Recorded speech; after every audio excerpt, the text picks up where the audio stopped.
Hello and welcome to the TRUUMAN Podcast, the podcast designed to create a generation of self-defined men. Today, I'm joined by Toby Freeman, the founder of the Robbing Cancer Trust. We're going to talk all things men's health, the running around dressed as a giant pair of testicles, and also your story as well. How are you doing, Toby? Very well. Thank you very much for having me here. Awesome. And before we get into all those sort of interesting topics, Toby, in your own words, what makes you a man? I think every guest has probably said this, but this is a really difficult question. And I thought about it from loads of angles, and I just sort of kept coming back to what are the defining qualities I'd like to pass on to my son, literally man to man. So the three things I came up with, and I was looking at people that I admire, things from my father that he's passed on to me, were finding a purpose, so working towards something greater than ourselves, using our experience to help others, so trying to leave the world in a better place than we find it, and then however you want it summed up, but the basic tenet of stoicism, do good. So understanding your values and then just living them by example. I think that's really important. That was the best answer that I could come up with about what makes me a man, or the qualities I think a man would want to possess. I love that. It's really interesting. I guess a follow-up question is, why do you think it's about passing those things on as well? It's just so difficult. Everything else that you could use to define a man is reasonably up for interpretation about, you could argue whether it's a good thing, a bad thing. You've got the biological element of the spectrum of biology. So for me, it was just, what are the qualities that I have been instilled with that I want to pass down? They were the undeniable ones when I kept drilling down into the three. If I can do good, help other people, and do something that's bigger than myself, then I think, whether you say that's for a man or just for all of humanity, it seemed like it was a good three to land on, I suppose. Whether that is defining a man or that literally could just be a good human, I suppose, is the argument there. But I'm happy with those, and I'd love to see my son pass those on. Yeah, awesome. So, Toby, why don't you tell us a little bit about the Robbing Cancer Trust? What is it and what does it do? Yeah, so I lost my brother Robin, when he was just 24 to a late stage testicular cancer diagnosis. So I was his younger brother by 2 years. We were incredibly close, and I watched him literally go from the prime of his life. He was fit, healthy, active, health conscious, went to the gym like 3 times a week, played football twice a week, ran every morning, didn't smoke, barely drank, and ate clean. And I watched him go from that when he was starting his career, starting his journey in life, and all he ever wanted to be was a dad. Always said that. And in 10 short months from this late stage diagnosis, where he didn't know the signs and symptoms and he ignored them, and unfortunately it was caught at stage 4, watched him go to holding his hand on his deathbed, and just wanted something good to come from that. That was a tragic thing that we went through. There was no one out there offering particular awareness or education or support for that type of cancer, although there's some amazing charities out there that did support us, like Macmillan. But we wanted to make sure if that could happen to Rob, we felt it could happen to anyone. And really it was about reaching those young men and women, because we do ovarian as well, but we'll talk about the testicular side today, reaching them as they're going out of that period of their life where mum and dad look after everything, or their health, taking them to the doctors, making sure they're okay, getting them checked up, to actually becoming an adult and taking your own health seriously and advocating for that health. So that sort of 16 all the way up to like 35 is sort of our main demographic. And we decided that schools were a perfect place to do that. We started this little charity with a hokey poke fundraiser, and the ball keeps rolling and you keep going, and you put all your purpose and your dedication towards it. And yeah, we've grown it into this amazing charity where we're going to schools, colleges, businesses, universities, delivering these workshops and these talks and these lunch and learns where we break down the barriers, break down the stigma, reduce the embarrassment, use lots of humour, and engage lots of people. And then we offer support as well to anyone going through it anywhere in the UK. Free cancer support packs, one-on-one support from our CNS. And lots of awareness campaigns out in the community, going to mass participation events like music festivals, and just getting out there and trying to reach as many people as possible. So I guess the sort of big question is, why do you think that this is more of a sort of young man's cancer? Obviously your story is linked to that, but why is it that testicular cancer you feel is something that young men should take a little bit more seriously? So testicular cancer is actually the most common cancer in young men, so 15 to 45. So although there's 2,400 cases a year, which makes it a rarer cancer, the majority of those cases are happening in young men. I don't know the actual biological reasons for that, but it just means I know there's a need for young men to be checking themselves regularly, aware of the symptoms, and we need to be having these important conversations with them. It really fit both. Rob was obviously right in the middle of that, 23 when he was diagnosed. So we feel like we're teaching these life skills at this important point when you're becoming your own health advocate. If someone checks their balls from the age of 16 and never finds anything, that's still a good life skill. It's only taken two minutes a month. That's not a massive accumulation of time. We spend much more time doing lots of other silly things than that. So we just want to make sure that everyone has the best chance of surviving these types of cancer, because they are incredibly curable if caught early. So testicular cancer is like 96% curable if caught early. So like stage 1 tumour in the testicle, then might not even need chemotherapy. If your doctors and your medical team feel that that's the case, you can just have the testicle removed and surveillance at that point. So we just want to make sure everyone has the best chance of, if there's anything wrong, surviving. Yeah, I mean, the irony there is you're targeting sort of 16 to 35, but I imagine at 14 there was plenty of touching in and around that area for sure, right?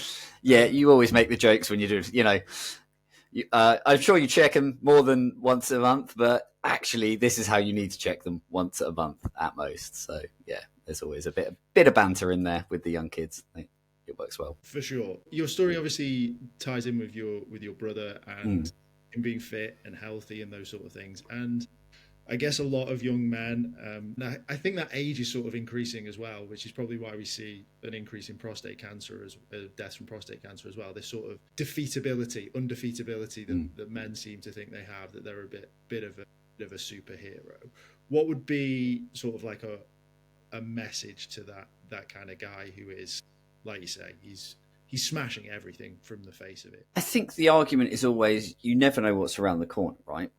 You can feel, I've literally seen it in my brother being invincible one moment to a cancer diagnosis the next. Like, you would never really have known there was much wrong with Rob. We were diagnosed at A&E, emergency sort of rushed in because he had a blood clot because the tumour had got so big. So I saw him go, and I looked up to him as the fittest, healthiest guy I could. And none of this is about scaremongering. It's just about being acutely aware of your body. Things can happen quite acutely that you can palm off as other things. It's just having that recognition inwardly of going, okay, actually, there's a few things. Those little amber flags that can quite easily turn into red flags. So when we're talking to kids, you go pain, lumps, heaviness, hardness, swelling, like the things guys will ignore, we hear anecdotally from our community is absolutely wild. Like a testicle the size of a grapefruit.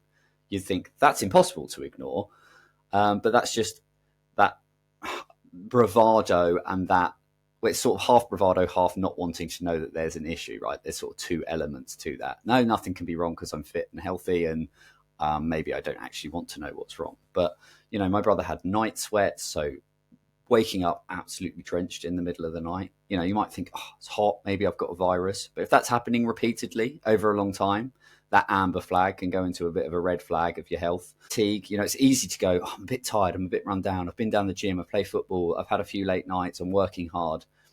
But if that is a chronic fatigue that's happening over months, then there's something wrong. Stomach issues, oh, maybe I had a curry last night, maybe I ate too many spices, or maybe I drank a bit too much, or maybe I'm a bit intolerant to milk. Or actually, if this is happening over a long period and I can't really work out why, then that's a bit of a red flag. So I think it's just about acknowledging, yes, we are young, fit, healthy, and it's unlikely that we're going to have a major health issue, but we're trying to just seep into the subconscious of, right, there are things that you need to be aware of, frequent, persistent, unusual.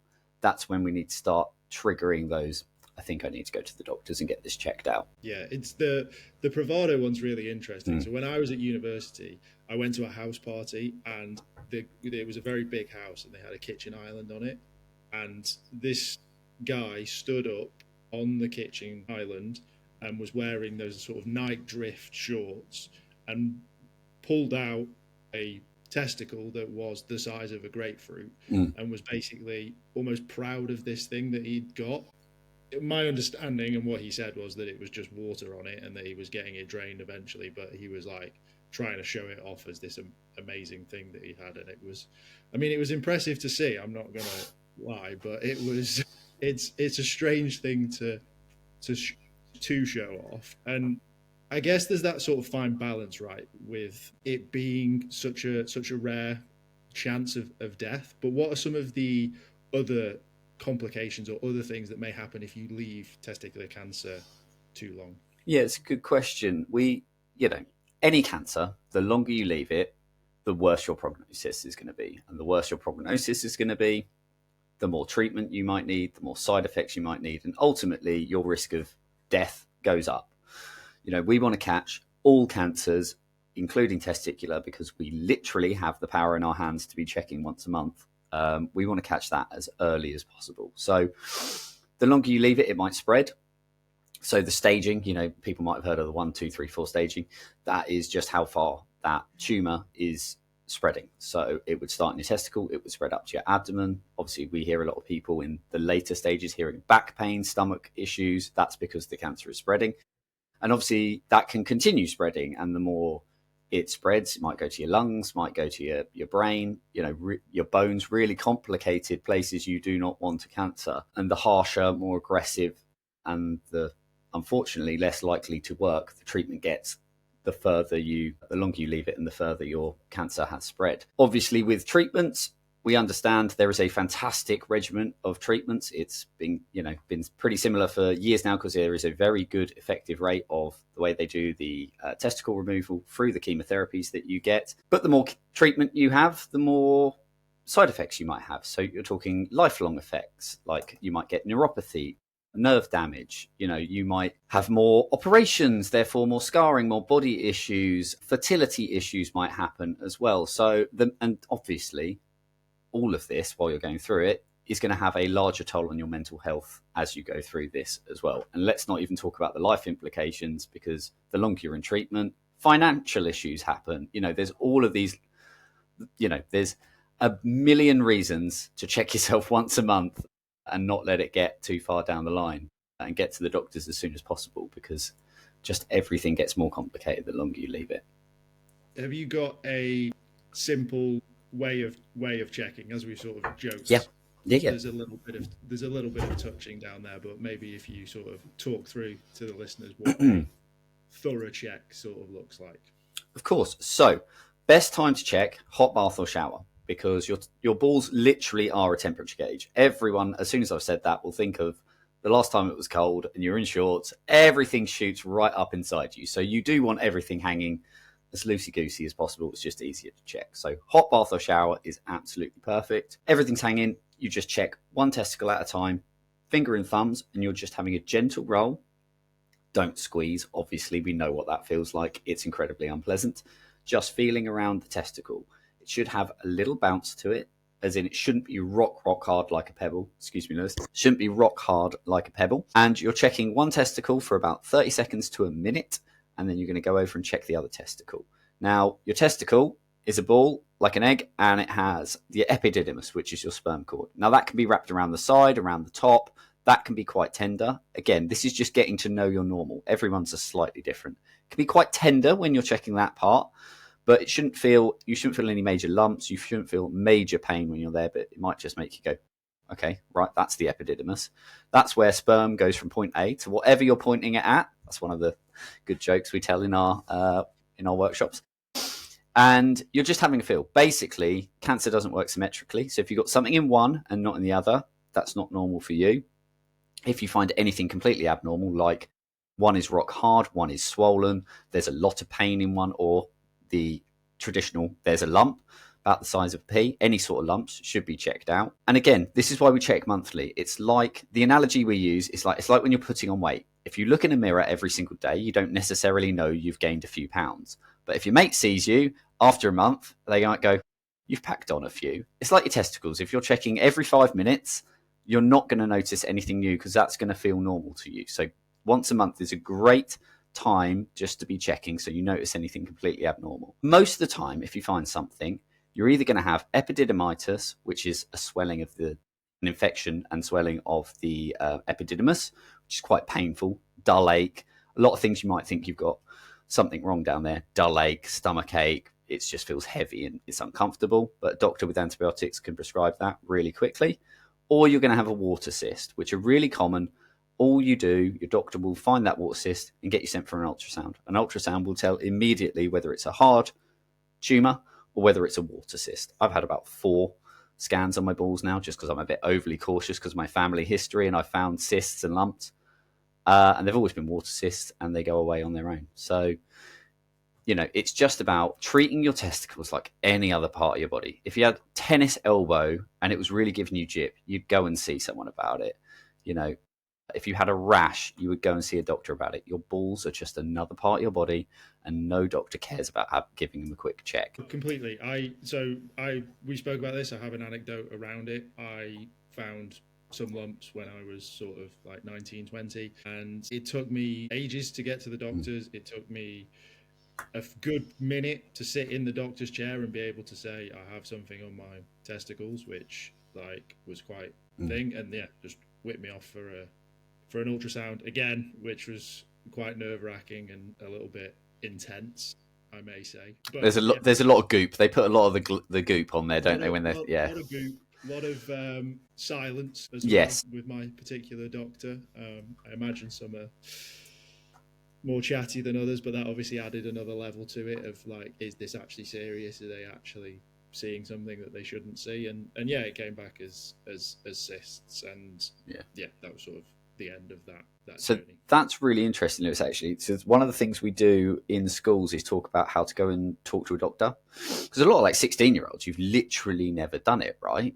Mum and dad always, or your guardian always just calls if you're ill or makes you go, shimmies you down the road. So a big part of what we do is talk about that whole process, because there are quite a lot of gatekeepers in that process. If you are 16, let's say, you find a lump because you've had one of our talks, there's a massive barrier to calling up to the doctors. And let's assume the only person in charge of that is the 16-year-old. Let's assume they do that. Then there's another barrier of the receptionist who goes, and what's wrong? So we teach everyone to say, right, perfectly normal to just say it's a private matter. I'd like to discuss it with the doctor. You're also perfectly comfortable to take a chaperone. That can be a mate, that could be a partner, that could be a parent, or, you know, whoever you're comfortable taking as well.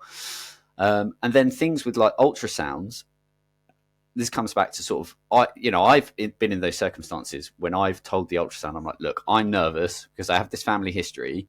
Can you just talk me through everything you're doing? So it's just being that bit vulnerable. That takes some effort, but being vulnerable allows that doctor to be like, okay, I understand your state of mind. Usually it's really banal, isn't it? They're like, I do a series of scans. I just have to measure it. I'm checking for any lumps. But then they're a bit more communicative, especially if you're worried. So there are things we can do to advocate for our own mental health in those spaces where we're advocating for our physical health as well. Yeah, and I think the final part of that was waiting for that phone call, because obviously you still got to wait for your results and things like that. I guess there's sort of an element. I've always been of an average that if the doctor isn't running around, then it's not that serious as well. So like the sort of longer you're being pushed down a waiting list, the less of an issue it should really be. But that's just sort of an anecdotal, probably not a true theory, but it makes me feel comfortable at least. So yeah, what else can guys do to sort of break that stigma? Because I've read a lot on a lot of different diseases around guys just basically never going to the doctors, cramping up, going through pain, and just trying to ride it out, if you will. It's really hard. I mean, it is genuinely hard. I mean, it's really easy for me to say, we all need to be our own health advocate. We all need to just get over that embarrassment. But I suppose what are the societal barriers to that? And that's what I reflect on a lot. And The reason we as a trust use humour so much is because we think that is probably the biggest barrier to break down. You know, the biggest icebreaker for us is making someone laugh. So we are talking inherently about a very serious subject. You know, no one thinks cancer is funny, right? Balls, on the other hand, are generally accepted as quite funny. You know, balls and farts, you know, that sort of stuff. We're in the childish realm, so that's okay. So how do we merge those two? The one for us is if we do something that is so silly, so overtly what could be described as embarrassing, like standing in the middle of a field with a giant pair of balls around your neck, which is what we do. All of our volunteers, we get these giant neck signs.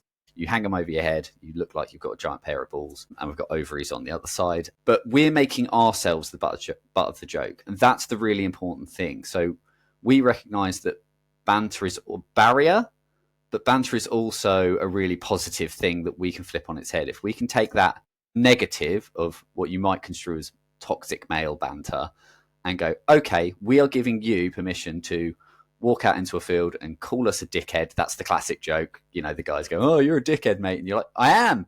But do you know why I'm standing here like this? And then you're like, oh, we've instantly had that connection because we've all laughed about the silly thing I'm doing. I'm not laughing at your balls. You're laughing at my balls. Let's have an important conversation. So it's hard. That's the slow empowerment and the breaking down of the stigma. And that sort of goes across all of our social channels, all of our campaigns that we do, our website, into, you know, that touch point we have physically with guys out in the community, in the schools. And it's amazing. You know, you start these talks and one of our big icebreakers is go into a school and just get all the kids to shout out the names for bollocks. Like, it's hilarious. You know, the girls love it as well. Obviously, when you're doing like a big assembly, everyone gets the opportunity to shout about it. They're all shouting testicles, going gonads, balls, plums, ghoulies, whatever. And you write them down. It's a really nice way. Again, everyone's just like, the weight has been lifted. I'm allowed to shout about this and talk about it. And then we'll get whoever the most senior person in the room is, whether it's the CEO, the MD, or in the schools, you get the head teacher, or the best one is always the PE teacher. As soon as I say PE teacher, you all know the guy with the short shorts on who loves pretending he's the best at all the sports. You get him up on stage and you get him to check his balls with our giant prosthetic testicles that we use in front of the entire school. And again, you've given the kids, the young adults, the ability to laugh in a positive way at their teacher. It's good banter.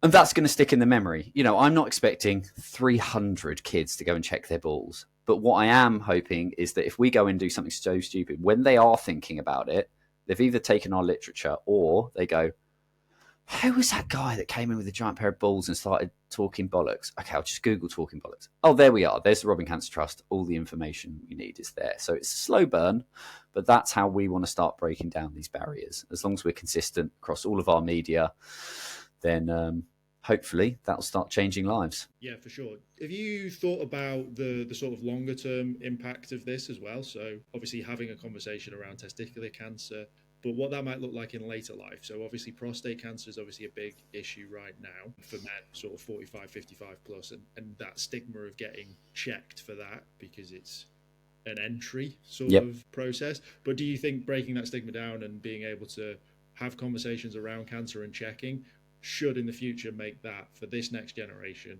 a lot more simpler? Because I have friends that have got it in their family and they're like, I'm getting checked because of similar to yourself, right? It's that it's a bit close to home kind of thing. But do you think this is like creating that, like you say, health advocate? Absolutely. So there's another one as well. Obviously, colon cancer is on the rise in young people in general. When you talk about having to find that's generally through an entry point with the colonoscopy as well. So again, similar sort of stigma issues. But yes, I absolutely, truly believe that talking about any of these things has a wider impact. I think when we can talk about testicles is the extreme spectrum, right? You know, you talk about health issues in general, you know, mental health is obviously very stigmatized. You've got things that really aren't stigmatized, like hurting your knee, breaking your ankle, whatever, like you just go and get those fixed. Testicular, prostate cancer checks, colonoscopies, you're probably at the extreme end of stigma. So us going in at a very early age and really doing what we do is going to create health advocates that are more aware in all aspects. Like I say, some of what we talk about is quite generalist. Talking about how to go to a doctor's is just breaking a general barrier of stigma down. If you can talk about testicles, you can talk about anything. If you can go and get your balls checked by, a doctor at 16 and you've advocated for your health, then a prostate cancer check when you're 45 and, you should have a fair few more years experience through that. You should be absolutely fine. Pooing on a bit of whatever you do, pooing on a bit of paper and scooping out and doing a poop thing when you're 60 or whatever age it is, shouldn't feel like too much of an onerous thing. We see this in our community, anecdotally, when men start talking about their health issues and opening up and being vulnerable, it gives permission to other men to go and talk to them about things. We get talked to as volunteers and as staff all the time about everything, every type of cancer, every type of health issue. And that's because we are just giving permission, and people crave it. People want to talk about it. They want to tell their stories. It's not always testicular cancer. Often we obviously get older gentlemen talking about prostate cancer, but people just telling stories of loved ones, family members. It's just creating a space where we say we're okay talking about anything really, because, we're doing this silly thing. So everything else is fair game. And I think that's the slow burn, the cultural and generational shift towards, hopefully, men, because we are much, much worse than women, talking peer-to-peer. And just, I think that peer-to-peer part is probably the biggest part of self-advocacy, because that's where the real empowerment happens. Rather than me coming into school and trying to empower you one time, wouldn't it be much better if you and your mates were sitting around talking and just being like, guys, I think I've got a lump. The same way you look at this weird lump on my ankle, and your mate might go to a doctor. That's weird. That's what we want. For sure. And I think even to bring back that banter in, I think that's allowed there, right? I think if you're through a group of safe mates, it's okay to go, that's a bit weird, mate. Probably go get that sorted, though. I love that. That's something, the second big question that you've asked me. Banter. There is absolutely a time and a place for banter. I don't think banter is a bad thing, but banter is underpinned with the comfort of peer-to-peer support. And that safety in knowing that it is, there's a big difference between the whole school taking the piss out of you because something happened, I don't know, whatever it might be, or a large group of men just taking the piss out of you, knew at a football club or something, and something happens. And that's very, very different to your mates having a bit of friendly banter in a positive way. Not going to be like, men can't joke. That's not the question here, or the answer here whatsoever. It just needs to be underpinned by peer-to-peer support and that safe environment. Yeah, one thing you mentioned is this sort of next generation and their ability to, I guess, a lot more open, this sort of Gen Z, and then we have the older generation that's probably more that shut up and crack. Yeah, I think there's this sort of weird middle ground with millennials, where we maybe think that we're fitter than we are, so there's a big elongation into sport, so a lot of guys are still running or playing football into their 30s, where maybe that would be replaced with drinking from an older generation. Do you think that stigma is still sort of ingrained in that millennial side of things, where it is still a little bit harder, like, I'm running so I'm fit, so I don't need to worry about anything else, I don't need to worry about mental health, I don't need to worry about my personal health? Do you still think that's there a little bit? I think with every generation you're carrying, these sound like big words to say, but you're carrying a bit of generational trauma from the previous generation, right? I think there's a couple of things. The old adage that millennials knew midlife crisis is basically doing a triathlon and starting a podcast, isn't it? Which me and you, Lewis, are terrible examples of. But, that is the joke, isn't it? It's we all get into CrossFit and start doing all these things and climbing mountains in our mid-30s into 40s. So, which is not a bad thing at all. But yes, I think there's a bit of our peak is perhaps lasting longer, so that invulnerability. But also when I'm talking about generational trauma, when you talk about that stiff upper lip boomer generation where the doctor, they were gospel and you didn't go to the doctor unless it was absolutely necessary. And that's just what we carry forward is perhaps I don't want to bother them. I should be a bit embarrassed about this. Keep quiet about it until it absolutely needs to be said, because we don't have those barriers broken down. What I think our generation can do for the next generation is create the environment of, no, you can advocate for yourself, because I have seen doctors Google things in front of me, which means you can Google things occasionally and you can go to them like this. And I think that will get better for previous generations. But I do think we carry forward some of that. Yeah, just shut up and get on with it, which is a difficult thing. I think we are the generation that needs to break that so that the future generations can, not have any of that as they move forwards. Yeah, I would categorically say I'm guilty of it. Like, there may be times when I should have gone to the doctor and I've not gone, or because I've fought it off, and maybe it would have been done a lot quicker with some antibiotics or whatever. So I know I'm guilty for it, which is why I feel comfortable saying it, because it's something that I know I would need to work on, because age catches up with us all, right? No matter how sort of fit and healthy we think we are going to deteriorate. That's the unfortunate truth of the matter, right? That is true. We do face other barriers, right? Doctors and primary care at the moment, acutely over the last sort of 12 to 15 years, have become less accessible. That is actually an issue for our generation. I hope there'll be some things changing for the future generations where it'll be a bit more accessible. But we also have gone through a massive pandemic that I think has put a lot of people off going to the doctors, and it created a bit of stigma around there as well. So I think our generation have been generally unlucky in that. You don't know the village doctor like the previous generation did. Maybe things will change with AI and stuff for the younger generation as they grow up. For sure. Well, let's talk about sort of midlife crises. Oh, yeah. Insane challenges of fitness that we try and put ourselves through. Why don't you tell us a little bit about some of the crazy things that you've been up to make more awareness towards this? Yeah, so the beginning of this year, I looked at my role as CEO, and I've got an amazing team who keep the charity ticking over. I was like, where can I have impact? What can I be doing to really bring our conversations and our mission to the forefront? And I like running, and I like raising awareness of testicular cancer. So the thought was, can I run around like a giant ball bag? And I okayed it with my very understanding, because I knew this was going to be a ridiculous thing that took over a lot of my life. And the Big Ballsy Challenge was born. So effectively, from March, where we launched at the Colchester Half Marathon, which is a half marathon that the charity owns, all the way through to next London Marathon in April 2026, where I'll be trying to break a world record. I am trying to run 500 kilometers all around the country dressed as a giant testicle. So I've got this massive suit that's like makes me about 7 foot tall and about 4 foot wide, giant balls, pubes that bounce, talking bollocks saves lives on the back. I've run Brighton Marathon, London Marathon. In June, I ran across the country. So I ran from all the way across Hadrian's Wall, plus a little bit further to coast it. I've run around, I literally last week ran around London as a ball bag on a random Tuesday morning with another gentleman. And I'm about 315 kilometers into my challenge so far. Sorry, Lewis. And I'm just trying to raise as much money, as much awareness as possible.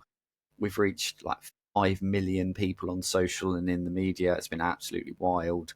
People just love the testicles. And I've had these amazing responses from people I've run races with, people that have seen me, their partners getting checked, them going and getting checked. It's just been absolutely incredible to see the response, both on a media side, because that's a massive part of what we do, but the real visceral, I have checked my balls, I've found a lump, I've gone to the doctors because I saw you running around like a ball bag. So it's just this ridiculous challenge. Again, I thought, what's the stupidest thing I can do? What would be the most embarrassing thing that most people would think of? I need to lead by example. I was up on the tube the other day with the bollocks, just standing there, like Londoners just staring at me. No one asks. They're just like, can't be bothered with this weirdo. And I just think, I've just pushed myself really far out of my comfort zone. But it's also incredibly difficult physically and mentally. I'm running 100 kilometers in September in 24 hours and taking on a few more ultramarathons in the balls thereafter as well. So, just trying to lead by example on this one and just push myself as far as I can go. Yeah, there are some big challenges in there just on their own, right? And you're sort of stacking them for maximum impact. I imagine you got some serious looks in the Scottish side of things coming across the UK. It was good fun. So Hadrian's Wall was strange because you just occasionally bump into random people and they were lovely and you stop and have a chat. And we got lots of donations that way. It's quite remote, obviously. The second day is just like through the Pennines, like you just crags up and down, and everyone was absolutely amazing. We got caught up in a actual ultramarathon at one point that just coincided on time. So loads of runners. That was really cool. Everyone giving us some support. And then the last day I was on my own. And you'd been out in the middle of nowhere, just sheep, horses and cows for the most part. And then I just ended up in the middle of Newcastle on a random Sunday where the Sunday market was going on. And obviously no one had any context. Like, it was almost standstill. It was so packed. Yeah. And I just had to slowly waddle my way through the middle of Newcastle. A few lads are like, "Oh, hey, lad." Sorry, Lewis. Oh, you'll have to excuse me. Got a bit of a chesty cough going on. Okay. Just waddling through the middle of Newcastle really slowly as people were just going about their Sunday, just thinking, who is this absolute weirdo? Me just trying to trudge my last five kilometres towards the end. But it was an amazing experience. And yeah, people were just so generous and so kind. Really got me through the 150 kilometres over the 3 days. Yeah, amazing. They must have thought it was a stag that had escaped and they were trying to... Yeah, probably. Just bonkers. Yeah. So what's the big goal with the run? Is it just to raise as much awareness as possible, break some world records, or is there another underlying goal there as well? Yeah, so the end goal for us would be trying to raise £240,000, which is a ridiculous amount. I've never raised anywhere near that sort of money. And we're doing really well. I think we're over 18,000 so far. And we're trying to raise this 240,000 because there's 2,400 guys diagnosed every year. Sounds like a lot of money, but that's only £100 per person diagnosed. And that would allow us to send a free cancer support pack out to them via their medical team and offer some one-to-one support and signposting from our CNS and bring them into our community so that everyone who's diagnosed with testicular cancer gets the support they need. Do you do some support with guys after the diagnosis and things around that side of things? So maybe guys who've had testicles removed and sort of, I guess, the stigma and the shame or thoughts around that? So we're actually building those services at the moment. We had some amazing funding to bring our CNS, so that's a clinical nurse specialist, in-house, and she has spent the last 6 months talking to the community, talking to all of our charity partners, talking to all of our stakeholders, all of our community, just finding out what are the issues. So how do you want to be supported? What is out there that we don't have to create? Because part of charity's job is not constantly create things. If we can signpost onto other amazing charities, but really looking at what are the issues, what is missing, and how do we create that with our partners in the NHS to make this sustainable? So the answer is we are creating those as this podcast goes out. It's a major focus for us moving forwards. How do we ensure we create spaces for all of our community and give them the opportunity to reach other people, especially that have been through them? Because that peer-to-peer support is the number one thing. Guys are like, I want to talk to other guys that have been through this, be around people that get it. And we're just creating those services at the moment. Amazing, because it's another level to it, right? You've been through it, you've maybe caught it. It might be a little bit later down the line, but that's led to new realms. You're probably still relatively young as well, whether that's infertility or like I say, maybe a prosthetic. I don't know what the solution is. Yeah, so prosthetics, fertility issues, body dysmorphia, obviously the mental health side of going through it. It's a very lonely thing, cancer. A cancer diagnosis is, even if you've got the best support network in the world, we often hear guys being like, they were great, but they don't know what's going on, and that's not because we can't communicate. It's just because I'm going through this major life thing, especially if you're young. Your mates are out partying, their jobs are going well, careers going on. Your life has stopped, right? So being around people that get it, really, really important. Financial issues, sexual issues, health issues, like getting back to the gym, wanting to feel fitter, but not having the energy to do so. All of that. There's all of these long-term issues. And what we never want to do is end support at clinical end, because it's this whirlwind you go through. Your doctors go, all right, you're fine now. And, their support wanes off, as it should do. But then the individual is still left untethered in the world, especially in younger people, because the world expects them to bounce back. You haven't got cancer anymore. Crack on, just get on with it. And you're like, but I've just been through this and I don't know how to navigate this bit going forward. That's what we want to be there for. So yeah, these long-term support doesn't really ever end. Could be 20 years ago, could be 10, 2 months. We want to be able to support people all the way through.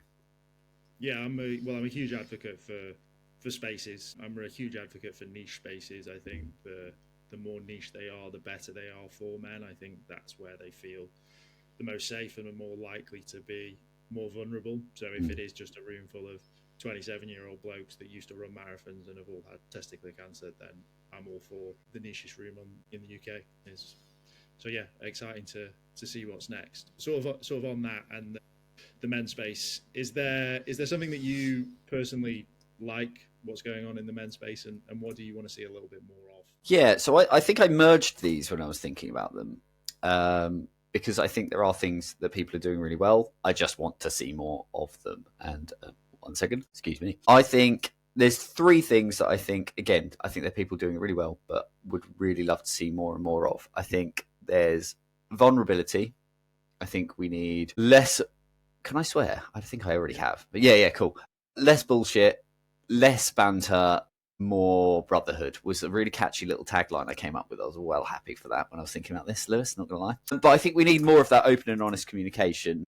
And I think that comes back to men leading by example. Again, harking back to there is a space for banter, but it's very much underpinned by the comfort of that peer-to-peer support and that safety of that banter. And that sort of leads into the community. Again, I don't think that's anything new, but we can all agree loneliness is dangerous. Like internally, I think it's really dangerous, like the mental health side of it. But I also think loneliness externally into the world, we're seeing the ramifications of that.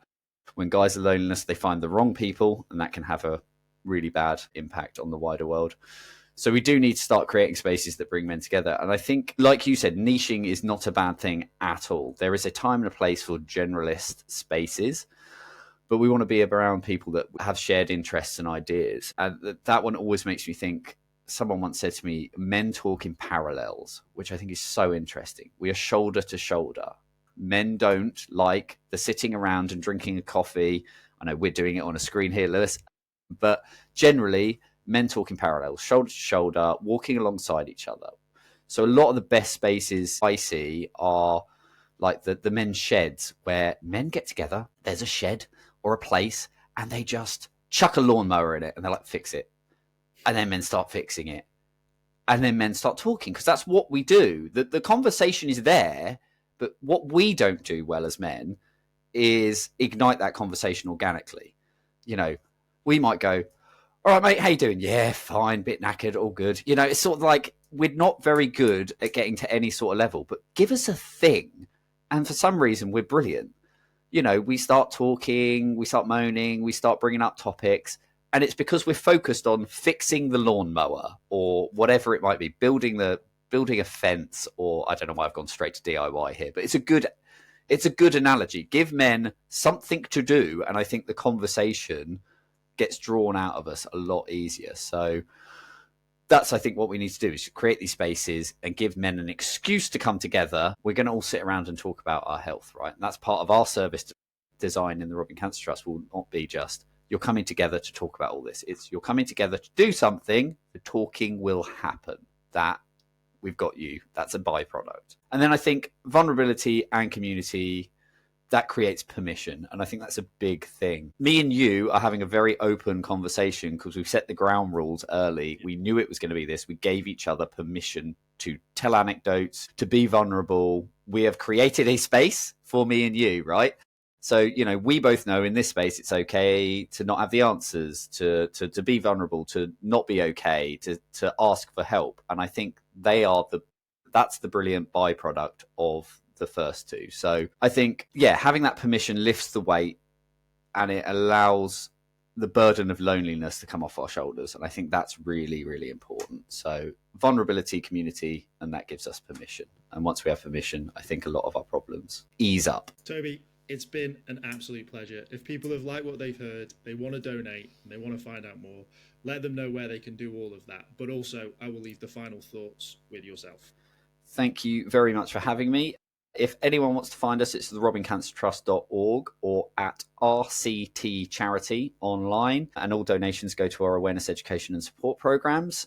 And final thoughts are know your normals, check yourself regularly, go to your doctors, could save your life.